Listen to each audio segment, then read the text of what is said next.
senior care. I've been there for 16 years. We provide seniors with non-medical care in their homes or sometimes facilities if they need one-on-one care. My past experiences, I have done, I worked at Burger King for 4 years, managing, training people how to make a Whopper, French fries, how to count out a drawer, and use a computer to call back the orders in the 80s. I did mobile notary, did a little Juice Plus business, and I worked for a wholesale lender, and I worked in the clothing business. So, and I've been doing this again for 16 years. A good referral for me is somebody that needs any assistance in a home or needs resources because they can't afford care, things of that nature. And I always tell people I will talk to anybody, anytime, anywhere, if they can afford care or not. Okay. People that might not know anything about me, I don't know if that was English that I just said. I have an identical twin sister. Yes, she is just like me. And my first car was a 1974 Fiat sedan. Nice. Okay. So a referral comes into our office. We also, of course, do marketing. Marketing are skilled facilities, people being discharged, hospice care, people who need help with bedbound care because families can't do it, dementia care, or with those reminders and personal care because people aren't taking baths because they have falls, they're scared and need assistance, all those, medication management and everything. So I go into a home and there's other 3 client care managers besides myself, depends on our territories, and we sit down with the family members and of course the client and just talk, why do you need help, what's going on, what are family members doing, and how can I come in and take some of that burden off. So I kind of go over the 8 care needs a little bit. And our 8 care needs, of course, is our environment. Is the environment safe that they're living in? Do they have a clear path around their bed if they're using a walker, things of that nature? Their gait, how are they doing on their ambulation, walking? Are they shuffling, have balance issues, things of that nature? Have they had a lot of falls in the past? Transfers, of course, from the sitting to standing positions, how are they doing on that? Do they need aid with that? Can they be benefit from a home health person, which is through your medical insurance, and those are where those PT, physical therapists, and occupational therapists come to the home and they'll work with you to help with from strengthening and transfers. Medication management is huge for our clients. Did I take my medication? Don't know. I took, PMs instead of AMs, things of that nature, so we assist on that. Personal care is huge for us for hygiene. So managing hygiene, bathing, dressing, etc., shaving for men, things like that. Nutrition is also huge for our clients.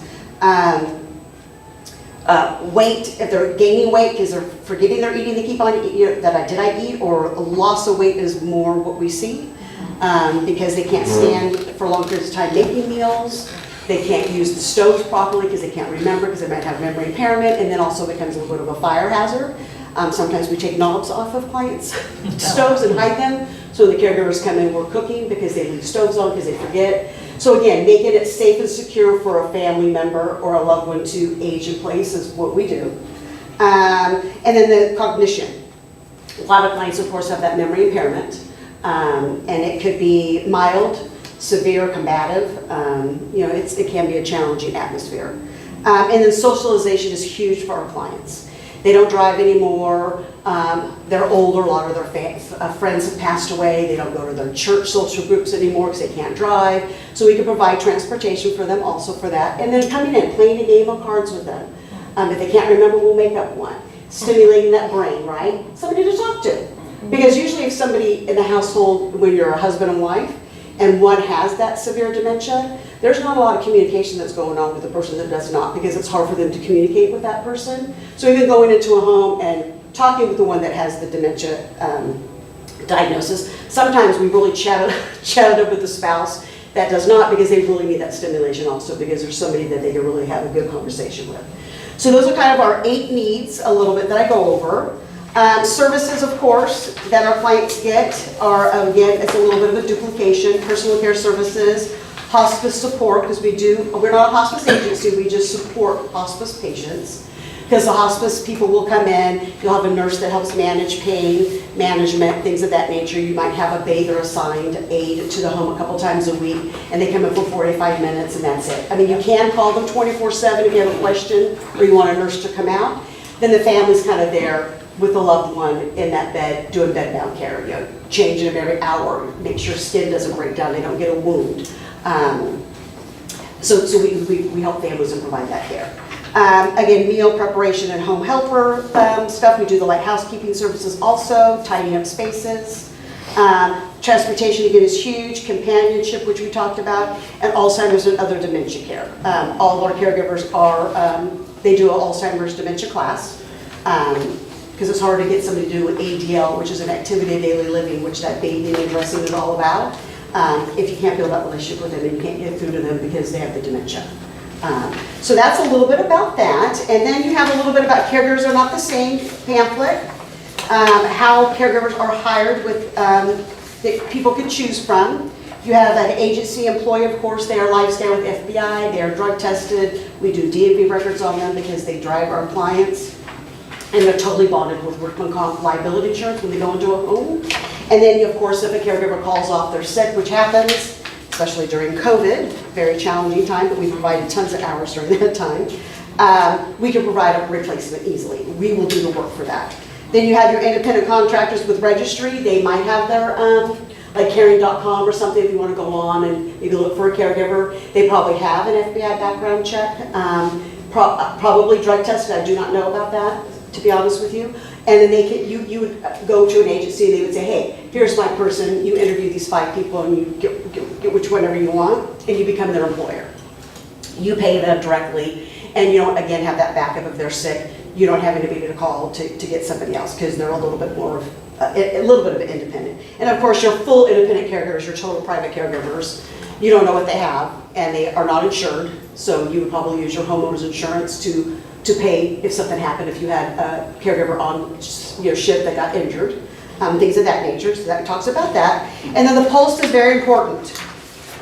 So a PULSE DNR is, a lot of people will do trusts and stuff like that, and they will have power of attorneys in their trusts, and then the power of attorney that does the dual medical is going to be the one that says, my mom, these are her wishes. No resuscitation or whatever, right? Well, that's fine if it's in a trust. If you have a caregiver or a family member at home and you have an EMT come to that house, they're not going to take your word for it. Oh, mom wants this. Oh, where's my trust? Let me find it. But if you have this on your refrigerator or in your freezer in a vial life thing, they will just look at it and they will know exactly what to do. So if this is not there and you're telling my mom doesn't want to be incubated, blah, blah, blah, sorry, they will resuscitate. Yeah, we have this from my mother, close by his bed. Absolutely, Yeah. yes. So that's very important to have. And then we also, like I said, I like to talk to anybody at any time, any place if they can afford care or not, because I'm a huge resource. There are grants, you know, everybody doesn't have all of them, sorry. There are grants over here that Del Oro Caregiver Resource Center is an Alzheimer's dementia and a Parkinson's grant. And then there's another one in there called Hilarity for Charity. That is a grant that Seth Rogen, the movie star, is part of. Not everybody has that, I'm so sorry. And that is to where his mother-in-law was very, very young. I think she might have been in her late 50s, had severe combative Alzheimer's, 24/7 care around the clock. And he thought, oh my gosh, I have money for this. What are everybody else going to do? So he started an HFC, Hilarity for Charity Foundation, and then Home Instead Senior Care specializes in Alzheimer's and dementia. And we are a franchise, should have mentioned that first. There's 1,200 of us in 12 countries. We're big. Because I saw on a TV. Yeah. Okay. Yeah. So they have gone in also and put money or hours into this pot of gold, and those are grants. Del Oro and Hilarity for Charity are not grants for life. They're one-time grants, so it's kind of like a little bit of Band-Aid here to get you started on some help, but it's not a long-term solution. And then, of course, mobility. Solutions in a home, because sometimes we have to change our home environment, our showers. You know, can't go up the stairs anymore, mom needs to stay down here, or I want to lift in place, things like that. They specialize in mobility. And then, of course, if you live alone, the Safe Zone, he specializes in the medical alerts. So they are amazing. They have GPSs on them for wanderers and things of that nature. It's really, really good. So those are some resources. And then I just put this little guy in here. We are always looking for fantastic caregivers. So if you guys know of anybody that wants to, do some caregiving services, you guys can always go on that little website and refer somebody. So I have that little card in there. And I don't know, how am I doing on my time? I talk fast, I'm sorry. You're at 11 minutes. Oh, okay, well then I'll just open that up to any questions. Yes, Okay. sorry. Go ahead. Okay. Ladies first. Have you seen, I'm just curious about this, since COVID and the trouble that they had with COVID with people co-living in these facilities, do you think that that has swung people to really, that maybe before they would have considered a facility, but now they're saying, no, care at home is better? Like, have you seen a change since then, or not really? Yes, there was a change, and there was a change for also people waiting to go in, or usually people when they're at the facility level, it's either cost, finances, Yeah. or they just fail and just can't do it anymore. Yeah. Right. And so we also had people that were in a facility and they couldn't have visitors, but they took them out of facilities and brought them back home and wanted care. Yeah. So yes, and it is now to where people are a little bit more open to go back into facilities. Okay. And I'm also a referral source for that, because Yeah. sometimes our clients are ready now and we can help them navigate that, or I do have referral sources for that people do nothing but placement. But yes, it did affect it a little bit, yeah. Yeah, because I was just hearing, my brother was visiting over 4th of July with me, and he was telling me there was a facility that my mom was in, and there was a buy-in, I don't even remember, like $250K just to sit in there, and besides the monthly fee. And it was a premier place that she was in, and he said now they're having a lot of financial problems because they need so many people. COVID, people died, and now they can't get as many in, Yeah. and they're having major financial there's- problems for people that have already Stayed there, right there. are in there right now. What about all of those people? So he's saying he feels like the services might be cut or whatever in this facility. It's outside of Chicago. So I mean, it was just, I was wondering if you Yeah. heard any of those type of stories. Well, I think a lot of things right now, if you guys look at the construction going around, everybody, if you look on an open lot, it's an independent living that Right. offers meals. It's Yeah, another, yeah. so there's so much competition out there for facilities. So Okay. there's more for families to choose from, which is also causing those census to go down in those facilities. It's not always just the COVID. Okay, and then like I said, she was there And then you have- 15 yeah. years ago. I mean, Yeah. this was a long time ago. And then you have to have employees to help with the facility. So that's Yeah. another problem that people have right now too, is shortage of employees. Like if you go to the hospital in the ER, they go, oh, I don't have a bed for you. Well, they have a bed for you. They could. They just don't have anybody to man that bed. So there's not a nurse on staff. Yeah. Because when I was in the hospital in January, it's like, oh, why did it take me 5 hours to get up here? There's 5 beds available. But they didn't have the staff to man Yeah. the beds, the patients is what happens. So I think it's a combination of a lot of things. So. So what don't you do? Thank you. I do not do medical care, so I cannot go into a home and provide medical care that's out of the scope of our services. So I can't do anything to a client that's gonna make them possibly bleed. So I cannot cut a nail. People are diabetic a lot, there's maybe staph infection. I can't cut a nail, can't cut hair, cannot do wound care, I can't clean a wound and dress it. That requires a wound care nurse.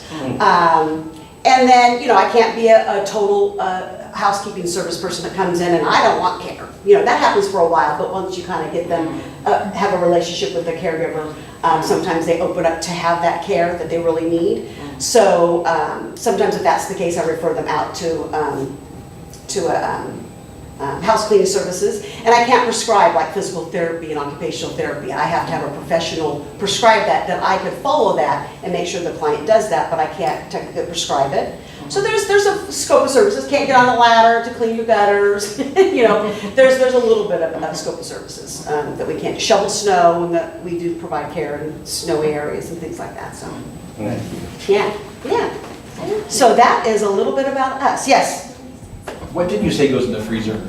It's called a vial of life. So when you have your DNR, Yeah, I know that. it should be really on the refrigerator, but a lot of people will do their medication, and it should also be a medication list. Because no matter what kind of medications you are, you have those EMTs ask, okay, what medication are they on, right? So if it's just right there, they can go, oh, this is the medications there, here's a DNR, boom, here you go. So some people wrap it up and they'll stick it in a little prescription-looking bottle. It says Vial Life, and that's what the EMTs will look for. They go straight to the fridge, usually. I had no Because that's what idea. they recommend people to do. Really? Okay, what happens if you don't take any and you have something? I don't take any medication. Well, then then you would come in and your wife would say, Bob the builder takes nothing. They go, okay, that's it, yeah. Because they might think that I, am taking something where. Because you look so good.